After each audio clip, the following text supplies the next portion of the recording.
All right. Welcome to this edition of the Native News Update. I'm your host for today's program, Paul DeMain. Many of the stories read here can also be found at our website at IndianCountryNews.com.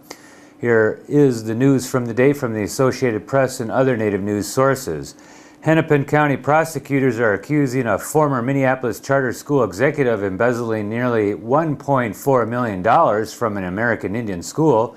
They've charged 39-year-old Joel Purrier with 8 felony counts of theft by swindle over 5 years from the Oreilles Heart of the Earth Charter School. Purrier is being held in the county jail on $25,000 bail. His attorney told the Star Tribune that his client is innocent and he plans to plead not guilty. The criminal complaint alleges that the school routinely lacked enough money for field trips, supplies, computers, and textbooks while Purrier was the executive director. The complaint claims the embezzlement and mismanagement finally led to the closing of the school last summer. There were about 220 students enrolled when the school closed. The Native Hawaiian group Ko-Hawaii Pei'aina is under an investigation by the FBI for selling alleged fake government bonds and fraudulent property titles. Documents from the U.S. Attorney's Office indicate that authorities last month raided 4 Maui homes, seized records and cars, and confiscated more than $100,000 from bank accounts. The organization claims exclusive rights to the Hawaiian archipelago and says that it's not subject to government laws. It also states that those who live on its lands are outside of the foreign assertion of laws and illegal codes.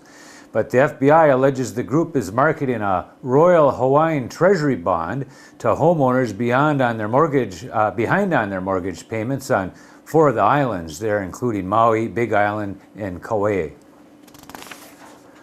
More than 600 police officers raided 36 locations across Quebec, Canada early Wednesday morning, arresting 46 people in a series of drug busts targeting organized crime. Provincial police teamed up with Montreal police and peacekeepers from the Ganawaki Mohawk territory to conduct the raids. It's a huge drug dealer operation that we have here, said Montreal Police Sergeant Ian Lafreniere.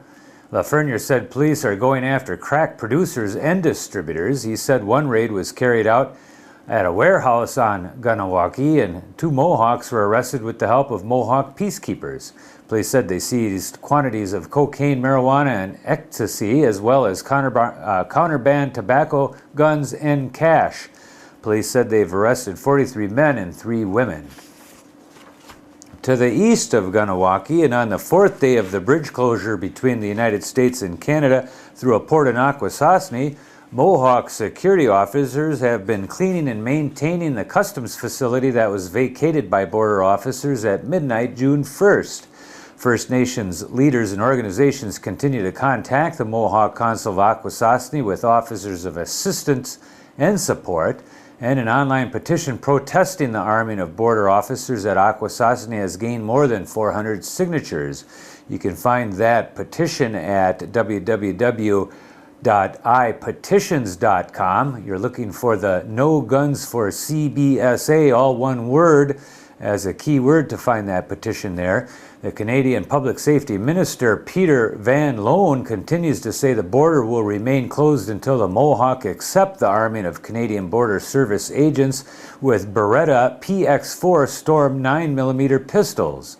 On June 2nd, Executive Vice President of the Canadian Border Security Agency, Luc Portelan, said he's willing to hold talks with the Mohawk Council of Akwesasne, which is the government on the Canadian side of the divide. MCA Grand Chief Tim Thompson said that the community has not yet accepted Portelan's offer. The southbound side of the bridge into Massena, New York, remains closed to all traffic by New York State Police and U.S. Customs officers. Akwesasne employees have been traveling across the river in boats to join to their jobs on the other side of the water. Solutions for students getting to schools were still being discussed. Representatives of the Firekeepers Casino are optimistic about the future of Michigan's newest gambling establishment, despite the state's distressed economy. The 107,000 square feet casino near Battle Creek is scheduled to open sometime in early August. The first of its 2,680 slot machines were unloaded from semis during a red carpet ceremony this past Monday. The 1,000-member Natawasapi Huron Band of Potawatomi own the casino. It sits on 78 acres alongside Interstate 94 in Calhoun County, about 60 miles southeast of Grand Rapids. It will be the state's 19th tribal casino. There are also 3 non-tribal or commercial casinos that operate in the Detroit area.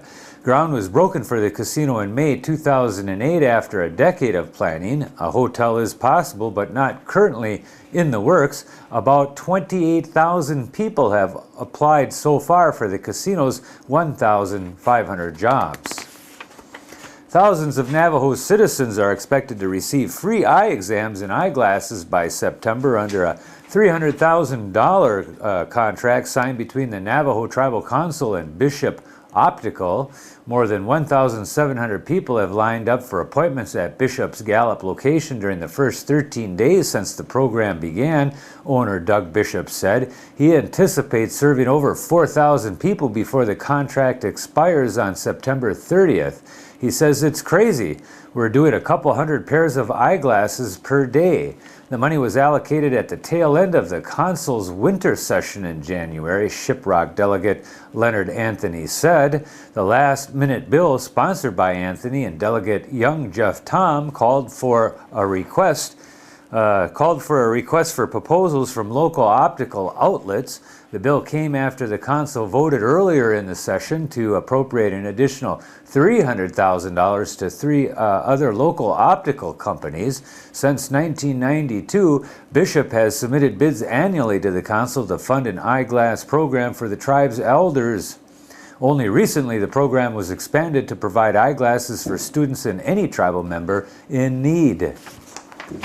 The Cherokee Tribe has asked for $18 million in federal stimulus funds to spend on health care, housing, a new jail, and roads on its western North Carolina reservation.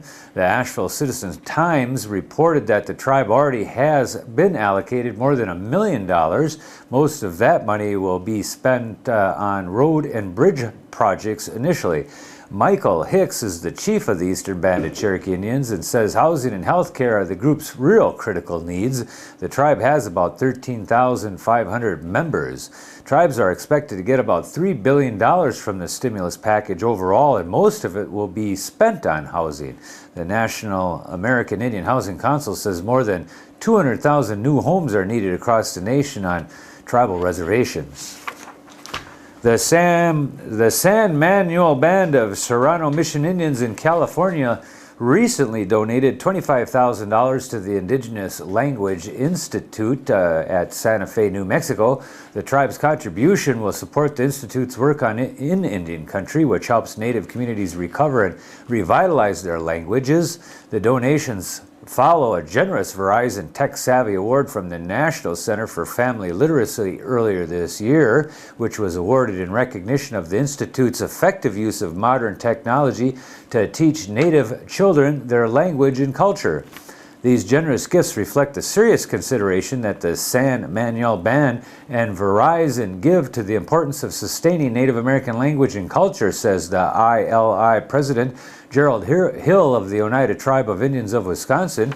We are enormously grateful for these contributions as they will enable us to continue our critical work in the Native community. And that is the latest roundup of news from Indian Country on this edition of the Native News Update. We want to thank our underwriters for helping us with this broadcast, and certainly for you for joining with us again. Thank you very much and have a great day.